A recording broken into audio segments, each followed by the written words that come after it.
Memphis. Nothing but Memphis. Everywhere we go, it's Memphis. Welcome to On the Bluff, a Bluff City Media audio podcast. Stepping up to the microphone are your hosts, Gabe Kuhn and Christian Fowler. Now, let's get to the show. And we are back.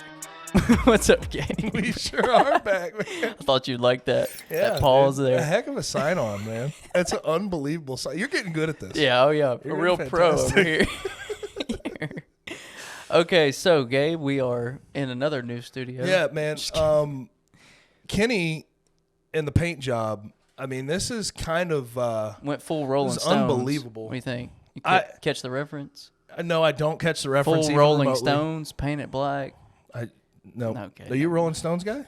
No, it's just You listen to Stones? No, it just worked. But no, I mean, painted this black in 1 week. 1 day, from what I understand. Yeah.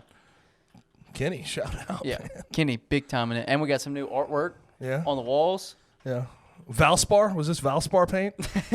No, your local Sherwin-Williams? this is a Stubblefield original. Can I right tell here. y'all the Fantastic. story? Can I tell y'all the story behind Of course. all that? Let's hear it.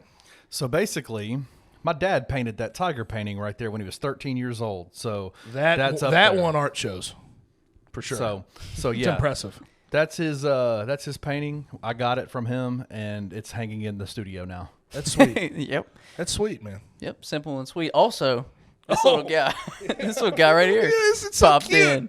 It's so cute. We got Diet Cokes. Get your little bev. Can you get that out for me? You know I mess with my mic too much. Come on. I can't get it either. Come on. It's Can like you get in there. It's stuck. It's such a small. There we go. I got it. Here we go. Okay. We're good. We're safe. All right. What am I gonna? You want some? Dealer's choice. Waterloo, sparkling water, This thing's strawberry. cute. Frigid air. Another Hey, do frigid air. Frigid air. All right. In the much? mic. In the mic. Yeah. That was a strong pop. Yeah. Is that sparkling water? Sparkling water, I guess. All right. Yeah. We should probably start with some Tigers. Tiger basketball. Kenny, that's good, by the way. 82-73 over Auburn. Wait. We got to get to something before that. Okay. Big news broke Monday. Okay. Damaria? Yeah, there you go. There you you're go. right. You're right. Damaria, And by the way, we have a one-on-one. Kenny sat down with Damaria. yes. We'll be posted on bluffcitynil.com. Yeah, it's so there check now. that out. Yeah. I mean, it's fantastic. Yep. Very well done. Yeah, but that's massive news. Yeah, Kenny's the GOAT. Got an interview with him on YouTube, on the site. Go check it out. But yeah, absolutely massive news. As we know, the waiver situation has been crazy. I mean, he missed, 10 games already into the season? Yep. Is that correct? 8 and 2? Yeah. Yep. So 10 games into the season, Damaria Franklin finally is available for this team. We'll get into what that means for the upcoming Alabama game first, but obviously he brings a lot. 6'3", big slashing guard, can move. Penny's praised his defense, said he's as good as Alex Lomax defensively. And also, we've been talking a lot about who's the third guy. And it's been Alex Lomax up to this point. And when Penny was asked, definitely said that Damaria could be that guy, that he completely changed this team. And so we'll get to see that hopefully on Tuesday night against Alabama. But first, as you were talking about, get into it. Go ahead. Well, I was going to say, first of all, I want to start there. I want to start with Damaria. 18 points a game last year at UIC. And I know there's a lot of Tiger fans out there that are perturbed with how this whole situation went down. And I understand his dad's mad. He's a little mad about it, although he's happy to be cleared. But that whole situation, the way it shook out, was just weird. And in this day and age of college athletics, college basketball in general, glad to see he finally gets to go.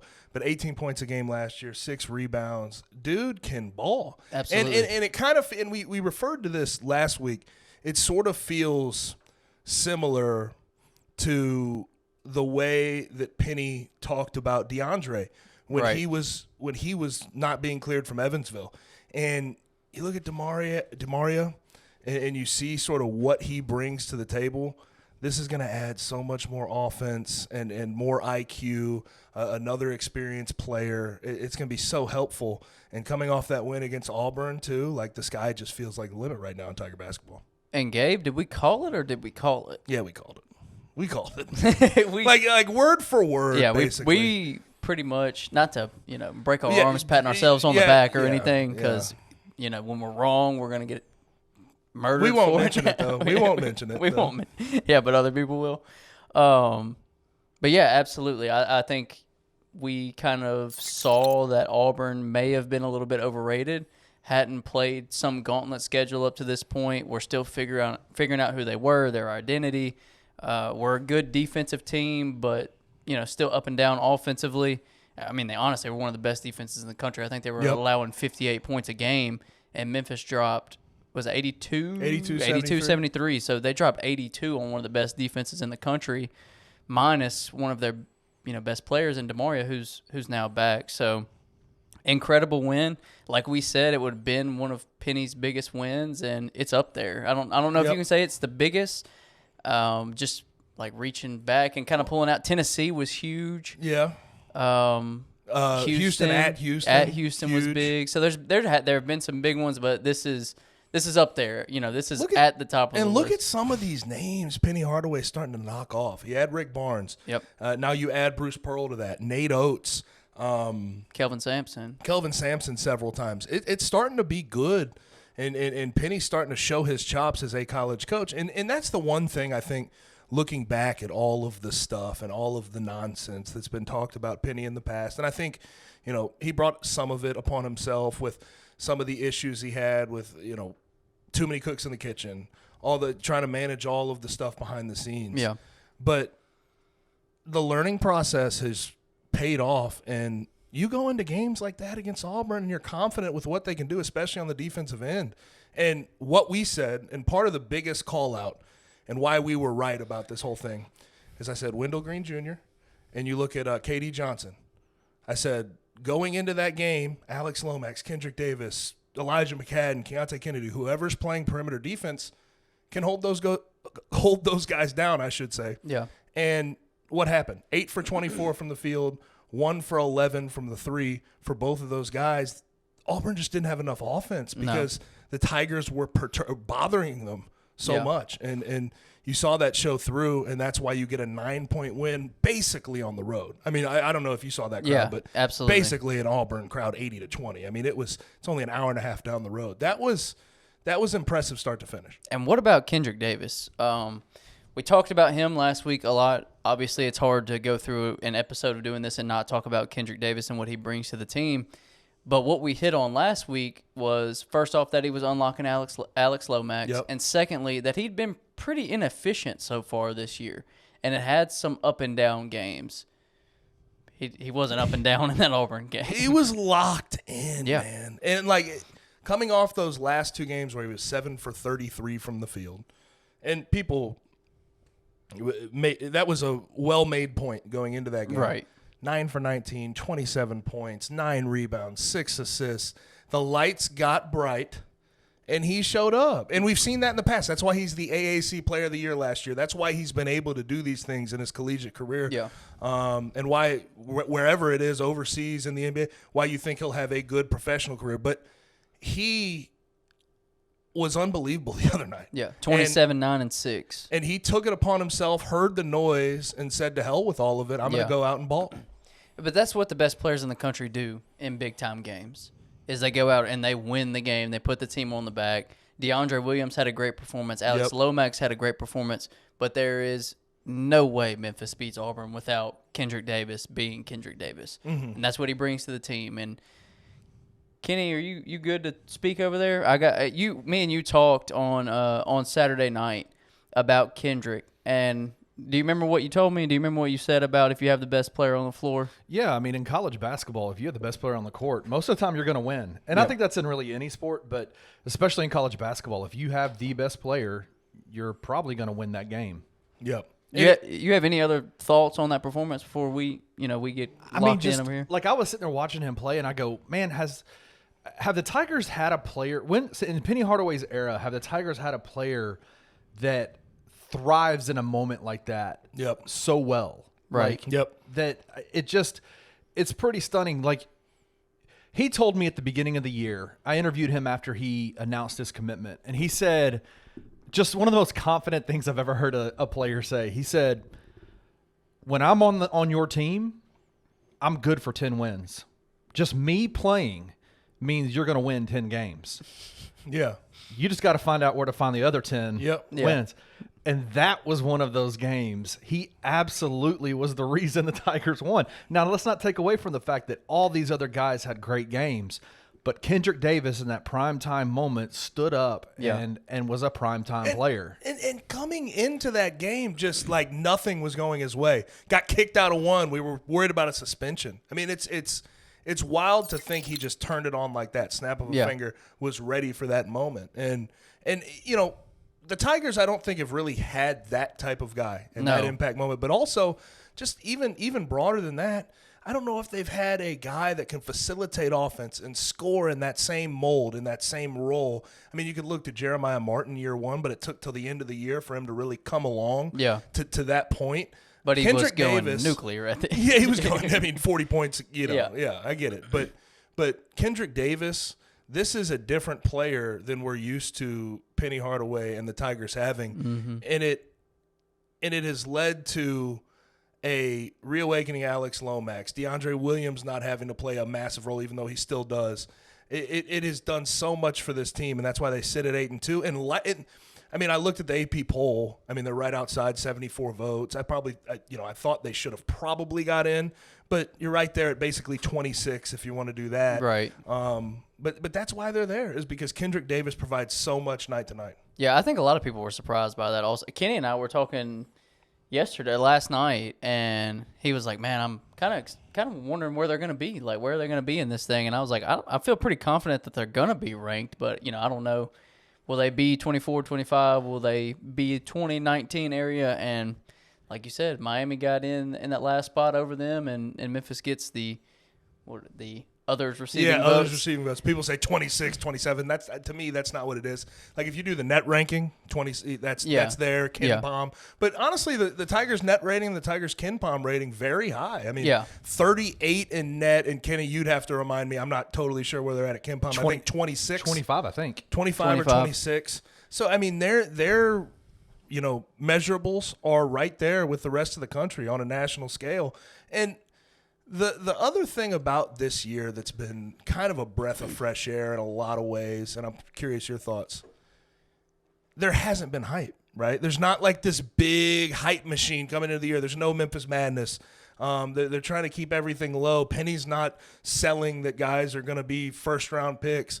They just come out, they've shown the work, and the results have followed.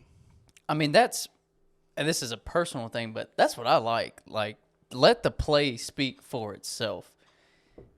It doesn't have to be all the flashing lights and the 5 stars and the first-round picks. Right. It doesn't have to be that. It's proven in college basketball that you can win without that, time and time again. You're from the Podunk, right, Christian? Like, you grew up in Mississippi. You went to Lewisburg. Lewisburg, yeah. Yeah.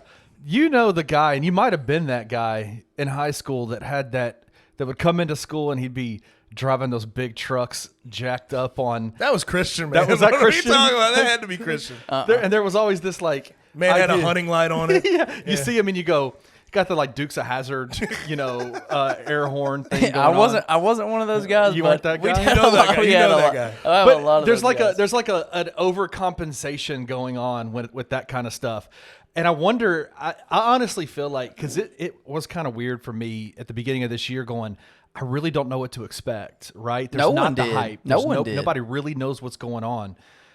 To me, as I see it now, and I see Penny Hardaway as he's on the floor, coaching on the bench, as he's talking to the media, there's a level of comfortability in him that I almost wonder if those flashy, all the smoke, big Memphis Madness stuff was all a kind of a compensation for some of those things that he's now comfortable doing. Or it could have just been a learning experience, right? I mean, right. It's a coach that in Penny that's used to being the dude. Like, Penny is one of the best guards of all time. In the city. Like, you can't honestly hide that. Nationally. Like, Penny, if you talk to people like Penny is that dude. But I think he realized, like, it doesn't have to be like backs against the wall, everyone, us against everybody, all the smoke. It's just like, it doesn't matter what I say at the end of the day. When you promise so much, right? When you promise, we have a number 1 recruiting class, we're going to be a Sweet 16 team, right. Even though he didn't, I don't think he literally promised that. But the expectations get created off all the hype. You're creating this these expectations that if you don't reach, that pressure is immense on your back. And I feel like this year, not having that crazy expectation has relieved a lot of those, not just Penny, but a lot of those guys on that team. They can play free. They can play comfortable. And now you look at this, you got Alabama and A&M in a row. You're 3-0 against the SEC this year.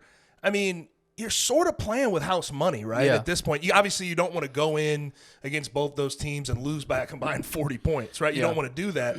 But at this point, you've already saved your sort of this 4-game stretch that started with Ole Miss. You've saved 2-2 at the very least.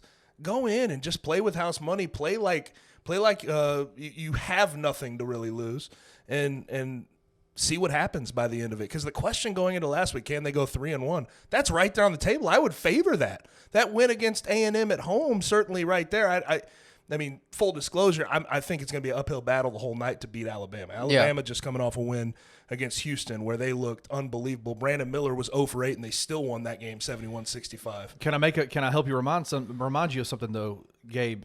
The same thing happened last year. Alabama went into Houston. They were in Tuscaloosa last year against Houston, won that game at the buzzer. Nate Oates had that whole handshake thing you remember that, where it was all contentious. The trash cans got thrown on the ground. Right. What happened the very next game? They came to Memphis and got curb stomped. Waxed. Yeah. But at the same time, now you're at Alabama. Right. Revenge factor on the mind for Alabama. They're not going to overlook this Memphis team. I just think it's going to be harder to win that game. Regardless, though, I think 3-1, which a lot of people said, oh, that's a perfect scenario. Yeah. For a game against Auburn, game against Bama, game against A&M, and Ole Miss, 3-1 was the perfect scenario, the ideal scenario. That's a favored scenario now, because I'd imagine going against, even let's look past that Alabama game, that A&M game, probably favored on your home floor.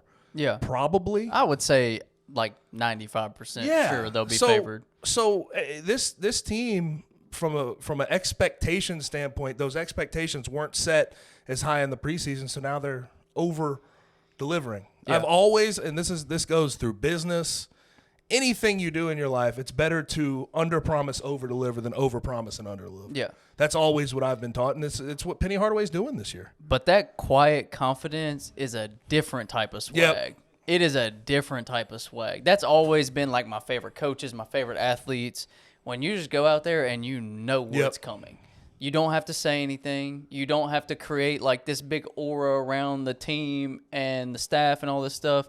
You just let what you do speak for itself. Yep. And I love that. Like, I'm not saying I don't like a little flashy and a little chippy and talk crap every once in a while, because I mean that stuff fires me up too. But just from I'll say from a locker, and I don't mean to cut you off, but from a locker room standpoint, and just like if you were in a locker room with people, the guys that are the captains of the team, the guys that provoke the most response, the most positive stuff on a team are the quietest guys that just lead by example, that type of thing.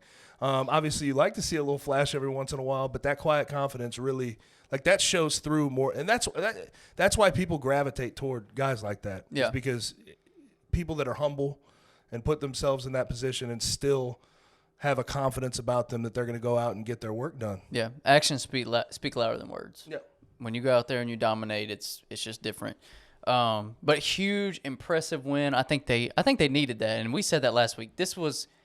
We didn't want to say must win because it feels a little bit weird to call an out of conference game early in the year a must win, but realistically, that's one of your only opportunities for a big quad outside one of win. Houston. Outside of Houston and Bama. Yeah. That's it. Yeah. So that is massive to go get that win and to really control the entire game. Did you ever really feel like Memphis was in trouble? Here's the wild thing too about that. And no, I didn't. Yeah. From tip off to buzzer, like, didn't really worry about it, didn't sweat it. Free throw shooting was a little shaky in the second half, but it was fine. But you look at that game as a whole, not their cleanest game at all. No. It was a season high in turnovers with 19, right? Like, they played probably what I would term defensively an A game, A+ game. But offensively, B, probably a B game. Yeah. There's just a lot of mistakes on the offensive end and still come out against the number 11 team in the country and win by 9. I mean, that was workmanlike, professional, Whatever you want to adjective you want to attach to it, I would be fine with. That was good stuff from Penny Hardaway and that team. Absolutely. So now let's start to take that look ahead to this will come out to tomorrow. So tonight's game against Alabama is another big quad one opportunity on the road.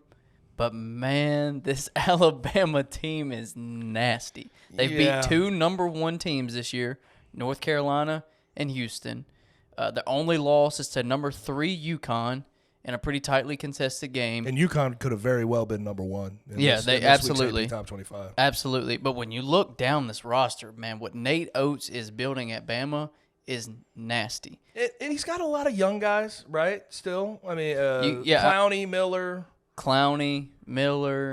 Rylan Griffin. Bediako's still young, but those 3 are freshmen. Yeah, those 3 are part of the number 4 class that just came in that looked tremendous for Bama.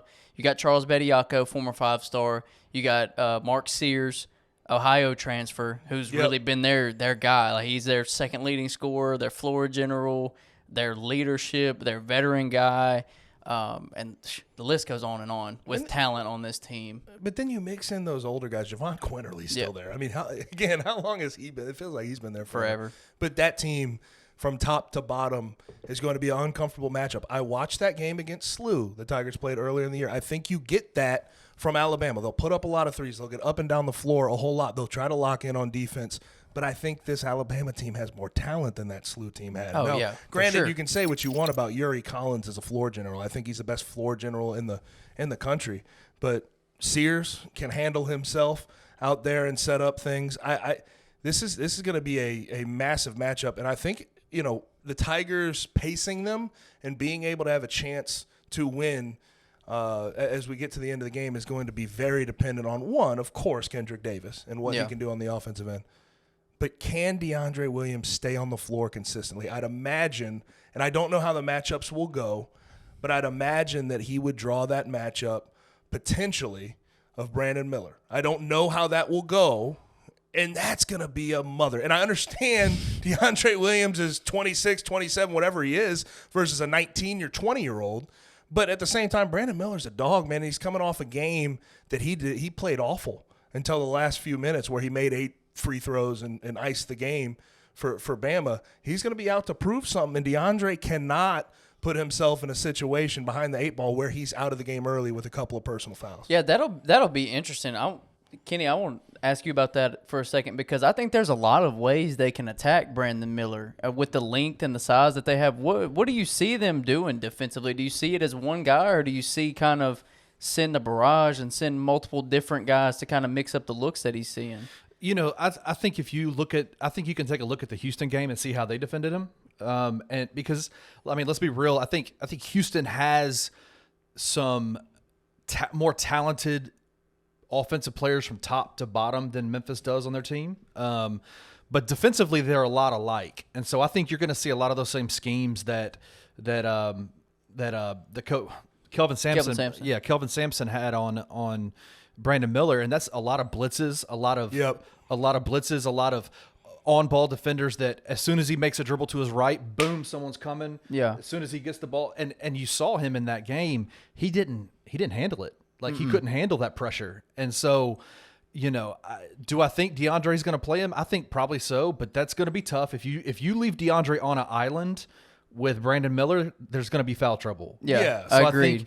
I think what they're going to try to do is blitz the ball out of his hands and say, if you're going to beat us, you're going to have to beat us from the 3-point line. And they did that last year against Alabama. And here's the thing, Alabama can do that. They can do it. They can do it. And I'm going to say this again. This is college basketball, and I think that there's always trap games. I look at this for Alabama as a trap game because look who they have after. It's a bad matchup. It's a bad matchup type game. You cannot overlook Memphis. Memphis is a talented and they're too good defensively to overlook. And defensively, they can shut you down. They played Houston, Memphis, Gonzaga. Yeah.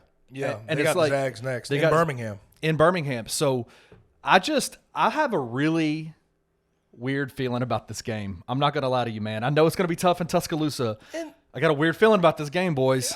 To my DeAndre Williams point, I'll say this. I think besides that game against Auburn, he's done a really good job of trying to stay out of foul trouble. Yeah. And Penny's even mentioned that. He said, DeAndre realizes what he means to the team, and he can't get those stupid technicals, and he can't get those stupid fouls and trying to contest shots. So he's done a good job with that. But that's going to be a key to the game. Don't make any mistake about it. Yeah, and to the Brandon Miller point, he's very, very good, but he is 9 games into his collegiate career.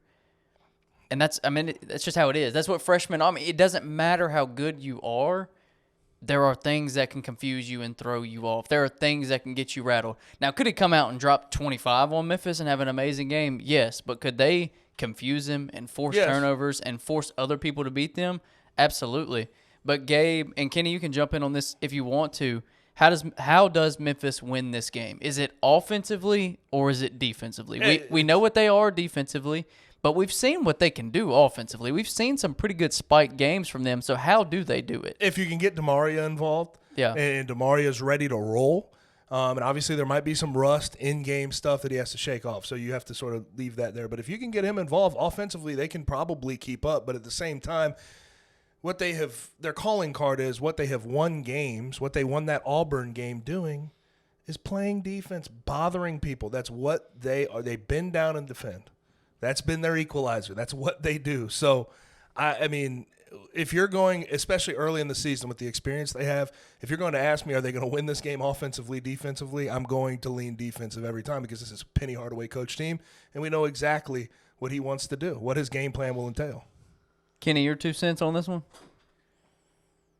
Yeah, I agree with Gabe. I think their calling card is their defense, and I think that they are talented enough offensively to really do some damage. But defensively, man, I don't think that there's a team that's going to just come in and blow them out, that's going to just dominate them from start to finish. And so, they're just defensively, they're too solid, they're too disciplined. To a degree. I mean, even the most chaotic moments are disciplined for them on the defensive side of the ball. So I agree with Gabe. I think if they win this game, it's going to be largely a defensive battle. And you saw what Houston did to Alabama in that first half, and obviously Alabama came back and from I think 12 minutes left in the game, just took over that game and shut Houston down. So. Man, it's going to be a heavyweight battle on the defensive end of the court, man, both sides. Yeah, I wish I could give a differing opinion here just to be different, but you can't. You can't. Memphis' success this year is going to be gauged off of how their defense continues to play. Yep. We know what they've done in the first 10 games, but the rest of the season depends on their defense and the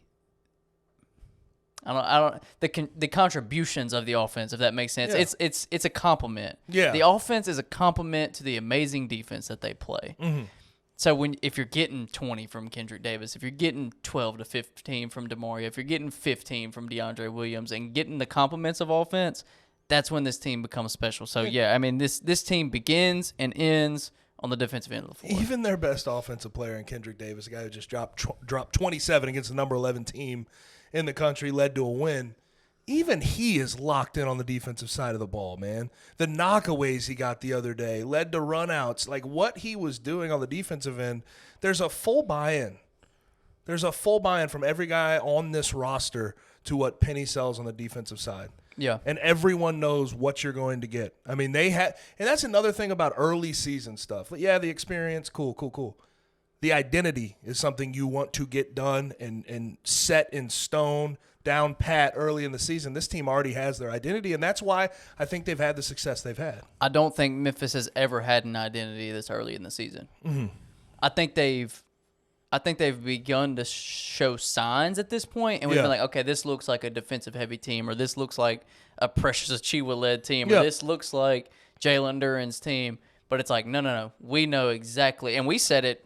Kenny and I in the first episode, kind of laid it out what we thought, and it's kind of been to a T. It's the offense goes as Kendric Davis does, and how good do they play that night defensively?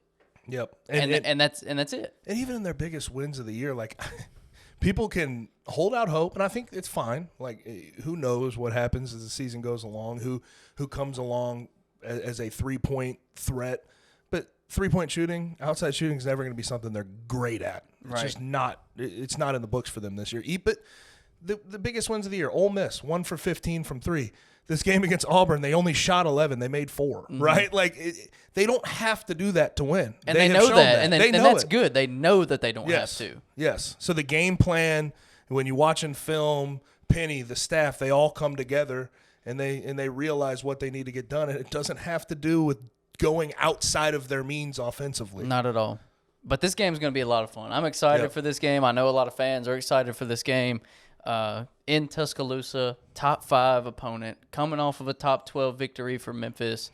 This team coming off of a win over the number 1 team. Like, this is a fun game with a lot of storylines. I think this is one of the best teams Nate Oates has had, too. And obviously, I don't think they've gelled all together yet. They have a lot of young guys. I don't think they have a hole. Like, I don't think they have holes. But when we get into, next year, January, February basketball, I think that team's going to be peaking, and I think that's going to be probably one of the best, if not the best team in the SEC. Yeah. I really believe that. Yeah, I agree. Right. I mean, who else is up there? Tennessee. Arkansas, is Tennessee the next highest? But they just lost Trayvon Brazile from that bench. Right. I think Tennessee's been 7. They finished off against Maryland, I believe. Yes, they did. Good win against Maryland. So, I mean, this Bama team is the cream of the crop in the SEC. In the Nate Oates era, like, he's had some good teams. I really do think this is the best one. Yeah, I agree. So we will see if Memphis early line 6.5. 6.5. I saw it at 7. I saw it at 7, which, I mean, that's not bad.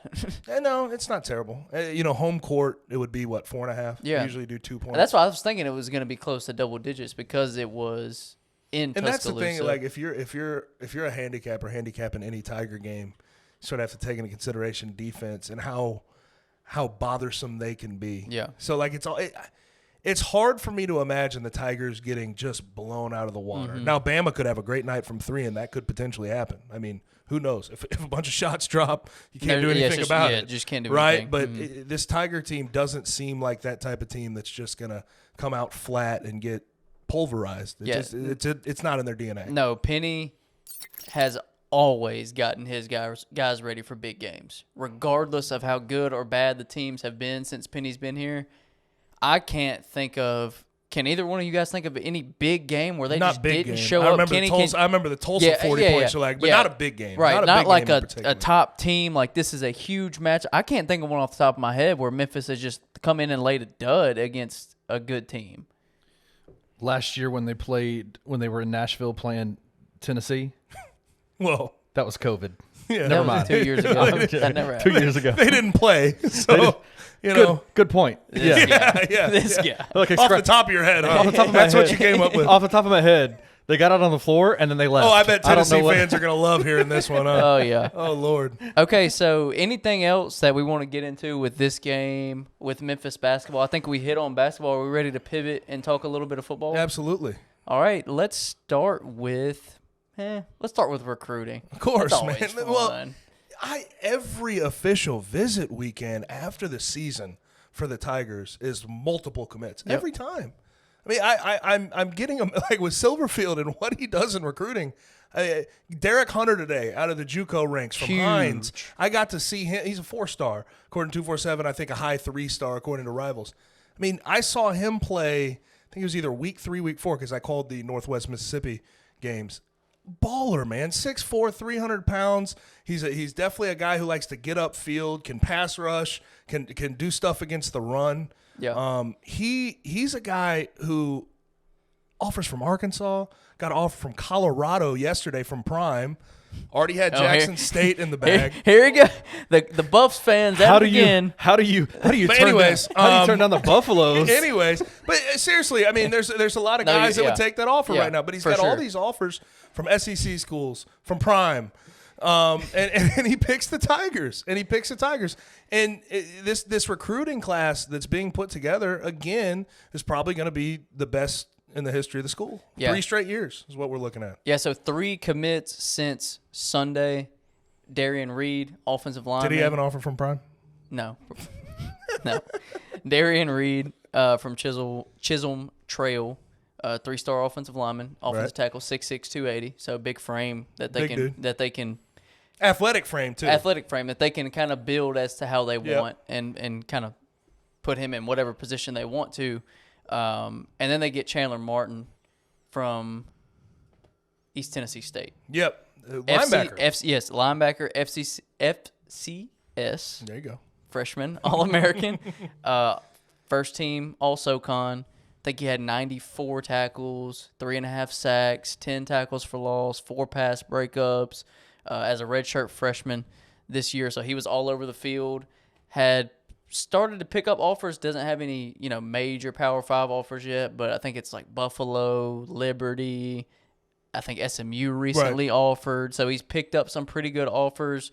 I was reading on Twitter about him today, all these people love putting out their opinions and stuff. And so some, people that were more familiar with him before this than I was were saying how, we've been saying that this guy's a D1 linebacker, like this guy's an FBS linebacker, and now he gets his chance. So I know the staff is excited about him, and clearly there are some people that have been watching him play throughout this season that, that are excited about him getting this opportunity, and just watching his film. I mean, he's exactly what – I think this was actually off camera, you and I and Kenny were talking about, Memphis really needs that modern linebacker, that sideline to sideline covers. Is as good in coverage as they are against the run, can go bust heads, but can also, hop out on a tight end or cover that middle of the field, as they're asked to do.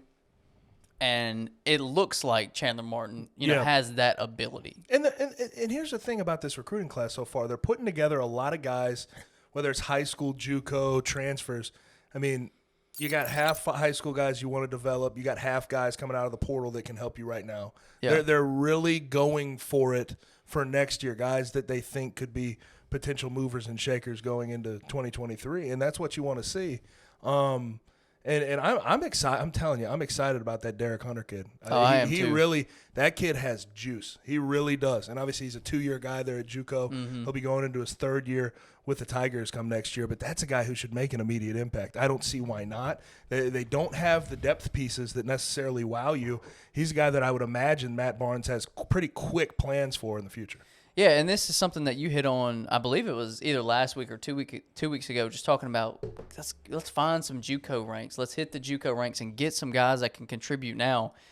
And not only is Derek Hunter from the JUCO ranks, but he's also, as you mentioned, 6'4", 300 pounds. That's not size that we're used to seeing at Memphis. Mm-hmm. Usually if you're gonna get guys of that size, you have to build them up to that. Yeah. They don't come in tailor-made at that size. And we know when you put weight on a guy and you get him to the size that you want him to be, then it takes time for him to find his footing and get back to the player that he was, finding his speed, his athleticism. Yeah. But this guy is there. Yeah, he's there. You copy and paste him from D tackle to D tackle. No reason from Hines Community College to Memphis, and you don't have to change a thing. Yeah, you just teach him your scheme and what you want him to do. And let him go play. The expectation. Because he's not a slugger. Like, he's not a 6'4", 300 slug running around out there. Like, dude can move. Matt Barnes, and this is sort of what we were promised in regards to what Matt Barnes was going to bring. And I don't think he had the guys up front to really go 4-man front consistently, and he did sometimes this year. But I think this is a guy who you could slide in at 3 technique, and he could, which is outside the guard, and he could be a playmaker immediately. He's a guy that can really get penetration. He can rush the passer. He's got good moves. He plays with motor. I like what this guy has. And on your weight discussion, you brought up the offensive lineman 6'6", 280. Mm-hmm. I forget the name slipping me right now. Darian Reed. I like seeing guys, and this is just my preference. Different coaching staffs are different, wherever you're at in the country. I like seeing guys that come in a little underweight at O-line. So you can add that weight, and then you go from there. I think it's much better than coming in. You see a lot of guys coming in with all the unhealthy weight. Big sloppy dude that's 370 pounds that you have to lose. The discussion with those guys is always, well, if he gets to 330, man, he'll be a stud. Right. Well, damn, man. It's going to take him a year and a half to get to 330. Yeah. Like, you could put on weight. I mean, you just, honestly, because this is what happens, you overfeed a guy when you're trying to gain weight. It's a lot easier to get a guy to gain weight, I think. You can speak to this, but for offensive linemen, it pretty much takes an off season, right? Yeah. Like for a guy that he comes in over the summer, pretty much by the time season rolls around, he's probably put that, 15 to 20 pounds on that they want easily. It's not that complicated. Yeah. You eat 2 plates at breakfast, lunch, and dinner. You take some protein shakes in the middle, as long as you're at least a little bit disciplined on it, you're going to be able to gain that weight. But that dude that's 370 is 370 for a reason. Right. You feel me? So I like to see that type of build that they're bringing in. Now, granted, they have a couple of guys that are big interior guys. R.J. Adams from last week that we discussed is 325 pounds. Yeah. But he could be tailor-made. He may be comfortable at that weight. But I like to see, especially in a high school project, going under that weight and trying to put that on after the fact, because I just think that makes more sense long term. Let's talk about what they're doing in this class, especially over the last couple weeks, because I'm a huge fan. To me, it's very clear that they've started identifying some holes that immediately needed to get filled.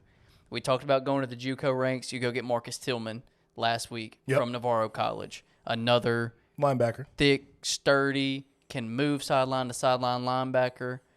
That's what they need. I think they know they were lacking a little bit of athleticism at the linebacker position and have been for years, and it's been an issue, especially in coverage. In coverage, they've had a pretty solid run defense the last 2 or 3 years because they've had some guys that can thump, but they're missing guys that can move sideline to sideline, can cover and thump. The whole right. package, You got right. That's what you have to be nowadays as a linebacker, and I think they've recognized that, and they're addressing that need. Chandler Martin, Marcus Tillman, getting some of these guys that can come in. They haven't really had any standout defensive linemen. I mean, O'Brien Goodson comes to mind. Solid. But they haven't just had that dude that can just go dominate every play. Mm-hmm. And that feels like Morris Joseph was kind of that mold. Morris obviously was very good and had a very good season. But it's like Derek Hunter fits that mold. Absolutely. Derek Hunter fits that. Like, this dude can clog the middle. He can rush the passer. He can just be a terror in the middle of the defense. And there's nothing, and I mean, you can disagree with me on this and tell me if I'm wrong, but I don't think there's anything that throws an offensive line off more than a guy who can consistently get pressure and just chew up the middle of an offensive line. Well, let me paint this picture right now. If you have a 4-man front right now with what they're going to have on this roster, if Derek Hunter signs his letter of intent, you have 6'6", 330-pound Cam Jackson, and you have 6'4", 300-pound Derek Hunter. I don't know, and O'Brien was a good player, but how undersized was that defensive line, man? Him and Morris, both. They're getting substantially bigger on that side of the ball, which we have not seen in years, a long time. Yeah. And, JoJo Dorsey is playing on that side of the ball. Great player. Undersized. Yep. You're finally getting those guys that fit the mold of just cloggers, guys that can bother an opposing O-line, and it's cool to see, man. And obviously, when we talk about addressing needs, I think we should address, looking at last year, you thought they addressed needs when it came to the run game. You went and got Jay Ducker. You went and Terrence McClain you signed. Ira Henry, who didn't actually end up making it and staying on the roster for a long time. You tried to address the run game, but none of those things really actively helped this year. You have to see it in action too, right? Yeah. But addressing it's half the battle, right? And showing the aptitude, the ability to go get these guys on the recruiting trail. Yeah, and then that brings me to the last one, which is, as you mentioned, R.J. Adams. They know they have a needed offensive line. Yeah. They know that that's number one priority. And R.J. Adams, we don't know what he is yet. I don't think anyone really knows what he is yet. Started his career at Kentucky, transferred to Georgia Tech, and it wasn't for him. So it's like, this guy was the number. We'll see. He was the number 23 overall guard just 2 years ago. This isn't a guy that's coming from the 2018 class that has flamed out at 3 different programs. Dude's looking for a spot, right? Stay. Yeah, I want to go play here and be a starter and show what I can do. Is what it feels like. Yeah, because you do have those guys that was like, 4 or 5 years ago, I was a dude coming out of high school, and it's just they never panned out. It doesn't feel like this with R.J. Adams. It feels like. We know what Kentucky's offensive line's like. Kentucky's offensive line's nasty. Yeah. Except this year, they were a little struggled a little bit.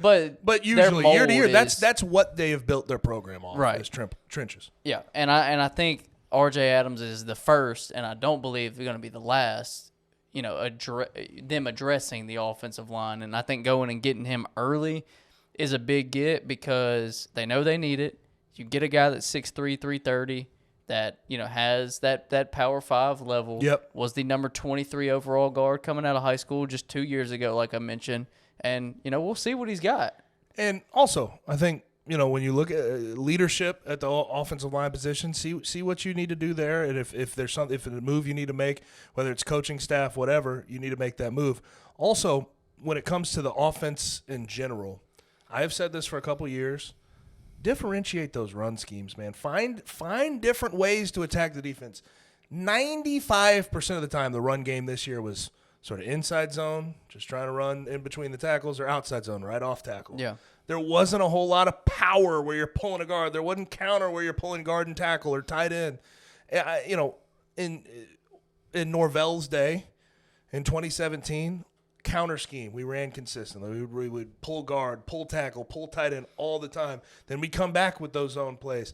Find a way within that offensive structure, because I know what Silverfield wants to get done. I know what Ryan wants to get done. Yeah. He wants to run the ball at a high level, but you have to maybe go more hands-on and find how you want to go run the ball and change it up a little bit. Because I felt there was a level of predictability, at least on the field visibly, to what they were trying to show a defense. Right. Do you think that has to do with trusting the guys that are out there? Yeah, To mix up the schemes a little bit more? I think a whole lot of it, because if you have a guy who can't pull, a guy who can't make a down block and sort of swab the whole side of the line. If you don't got guys that can get up to the second level. Yeah, if you don't have guys that can get it done, you can't do it. But I still think to unlock, you have to try things. You have to try new things, right? And see what guys do best.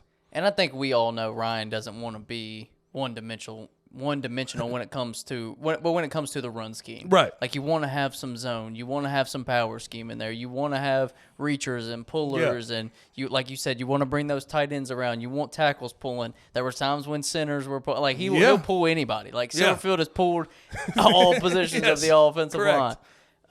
So I think he wants to differentiate, and I think he wants to be able to mix it up in the running game, and he just hasn't felt like he's had the guys to do that. So if he can get that right in the offseason, if he can develop some of the younger guys that have come in, because they've brought in some very, very highly ranked offensive linemen, if they can get some veteran guys that he trusts and that he's watched on film and says, this guy can do exactly what I want him to do, then maybe we can get back to that. And I think that's his number one goal. I think he is probably more than tired of not being able to when you run see the them ball. go into 12 personnel with two tight ends, right, or ace sort of where you have a tight end on each side, that's him putting his handprints on the offense. But you have to have the guys to go do that. Absolutely. And those have to be successful plays going forward. I mean, I remember 2018, the Tigers lined up against Houston in the Liberty Bowl, and the whole fourth quarter was JoJo Dorcius on lead after lead after lead after lead, imposing their will. I know he wants to get back to it. I don't think they threw the ball one time. But I know that imposing their will like that is something they want to get back to, but they have to have the guys to go do it. They're addressing it, but it has to show. Absolutely. So big props to Silverfield and the staff. Obviously, they've been killing it on the trail, getting the guys they want. Hitting the transfer portal hard, like already 2 additions, but when you look at the offers are pouring out to different guys, guys that are coming from the Power 5 level, guys that are coming from lower levels that have, outperformed their rankings or who people thought they were. So they have a chance to really start to build this thing back up. So I did some social media snooping. Okay. Ra Thomas. I was just doing it. I was just looking at it. He hadn't committed yet, right? No. So while we're recording this, I'm not being wrong. So I was looking through his social media. He only posted one Group of 5 offer on his Twitter. It was only Memphis? It was only Memphis. That's the only one he posted from the Group of 5. So Kenny last week, Kenny with all the positivity, he may be onto something. Who knows? Let's go. Who knows? Listen, if I get this right, if he commits to the Tigers, y'all have to promise that the next episode after he commits, y'all will do shirtless. Oh gosh. I don't know if I can commit to that. I don't know. I don't know if anybody would even watch that though. Yeah. I think we might be screwing ourselves. Well, have you seen? Bert Kreischer, right? Oh, the comedian? do I know Bert? Oh, yeah. I've seen Bert twice live. Come on. Is he hilarious live? Dude, he's awesome. I'm like more of a Tom Segura guy. I love both of them. So I saw in 2020, Bert did a summer drive-in tour. Yeah, didn't Tom do that one too? No, he didn't. So are you talking about the one in Bartlett?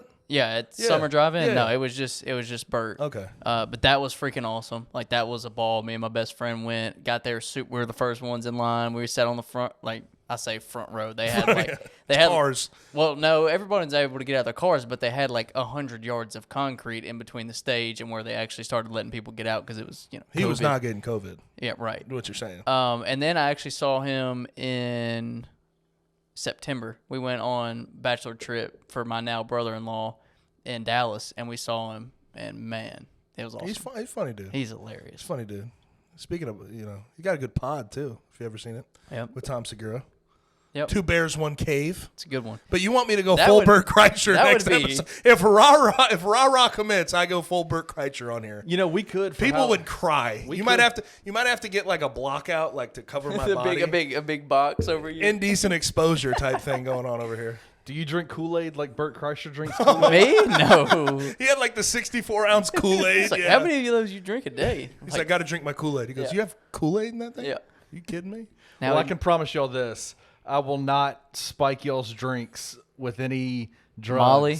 With Molly. Like, please don't. Yeah, don't worry about Please that. If for anybody that doesn't know what we're talking about, just type in Bert Kreischer spiked drink and you'll Ari know exactly. Shaffir. Ari Shaffir. Yeah. Yeah, you'll get a kick I out of that need one. we got this new Frigidaire. Yeah. I don't want to get fooled. Yeah, I'm not gonna. If it's already cracked or something, I'm not touching it. I'm not touching it. I think I trust Kenny though. I think I can trust Kenny a little bit. He's never I don't drugged know, me though, before in the 4 years. He's never drugged me before. Never struck you before. Never. So we're at a good point in our friendship where I have not been drugged. Is that how you judge? That's how is that how you judge your friendships? That's how I judge what every a wild, friendship. What a wild left turn this podcast just took. I'd like to apologize. It's his fault. He's a good friend. He's a good friend if he doesn't drug me. He's a doesn't drug great me. friend if he Yeah. does drug me. Is that what you're No, saying? absolutely okay. not. I'd freak out. Hey guys, as we wrap it up a little bit, I think we need to talk a little bit about on a somber note. Yeah. Oh, okay. I What know you- where you're going. What you guys, we had a conversation last week about Mississippi State and their head coach. Obviously, over the last couple of days, some really terrible news has come out of Starkville. You guys want to talk about Mike Leach and just kind of what's going on and just your thoughts on it?